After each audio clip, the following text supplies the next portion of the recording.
Bailey പാലത്തിന് പണി പൂർത്തിയായതോടെ മുണ്ടക്കയിൽ ഇന്നു മുതൽ പൂർണ്ണ തോതിലുള്ള രക്ഷാപ്രവർത്തനം നടക്കും. 6 സോണുകളായി തിരിച്ചായിരിക്കും തെരച്ചിൽ നടത്തുക. ചൂരൽമലയിൽ ചാലിയാർ പുഴയുടെ ഭാഗങ്ങൾ കേന്ദ്രീകരിച്ചാകും ഇന്നത്തെ തെരച്ചിൽ.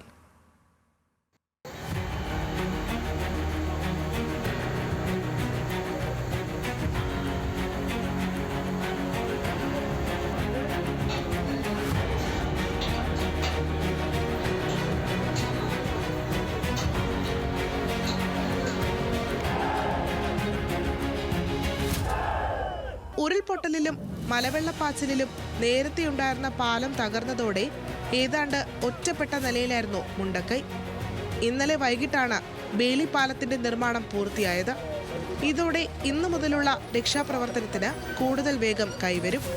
പാലത്തിലൂടെ ആംബുലൻസ് അടക്കം മുണ്ടക്കൈയിലെത്തിച്ച് രക്ഷാപ്രവർത്തനം നടത്താനാകും. 6 മേഖലകളായി തിരിച്ചാണ് ഇന്ന് രക്ഷാപ്രവർത്തനം നടത്തുകയെന്ന് റവന്യൂ മന്ത്രി കെ രാജൻ ഇന്നലെ വ്യക്തമാക്കിയിരുന്നു.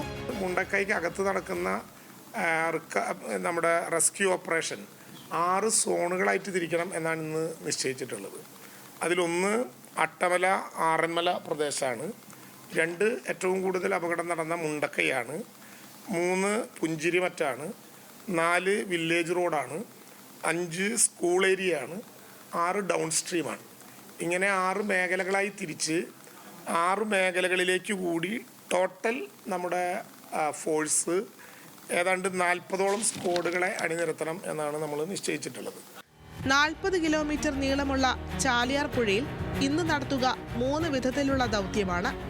40 കിലോമീറ്ററിൽ വരുന്ന 8 പോലീസ് സ്റ്റേഷൻ പരിധിയിലുള്ള പുഴയുടെ ഭാഗങ്ങളിൽ പോലീസും സന്നദ്ധ പ്രവർത്തകരും തെരച്ചിലിനിറങ്ങും. സമാന്തരമായി കോസ്റ്റ് ഗാർഡും നാവികസേനയും വനം വകുപ്പും കൂടി മൃതദേഹങ്ങൾ തങ്ങി നിൽക്കാൻ സാധ്യതയുള്ള പുഴയുടെ വളവുകളിൽ ഉൾപ്പെടെ പരിശോധനയ്ക്കിറങ്ങും. ഇതിനൊപ്പം കഴിഞ്ഞ ദിവസങ്ങളിലേതുപോലെ പോലീസ് ഹെലികോപ്റ്ററും ഉപയോഗിക്കും. 3 നിലവാരത്തിലുള്ള പരിശോധനകളാണ് നാളെ നടത്താൻ വേണ്ടി ഇപ്പോൾ നമ്മൾ പ്ലാൻ ചെയ്തിട്ടുള്ളത്. ഒന്ന്, ഒരു കേന്ദ്രം ചാലിയാർ പുഴയാണ്. ചാലിയാർ പുഴ ഏതാണ്ട് 40 കിലോമീറ്റർ എന്നാണ് നമ്മുടെ ധാരണ. 40 കിലോമീറ്ററുള്ള ചാലിയാർ പുഴയിൽ 3 ടൈപ്പിലുള്ള റെസ്ക്യൂ പ്രവർത്തനമാണ് നമ്മൾ നടത്തണം എന്നാലോചിക്കുന്നത്. ചൂരൽമലയിലും മുണ്ടക്കയിലും ഇന്നലെ ഉച്ചയ്ക്ക് ശേഷം പെയ്ത ശക്തമായ മഴ 3ാം ദിനത്തിലെ രക്ഷാപ്രവർത്തനം ദുഷ്കരമാക്കിയിരുന്നു.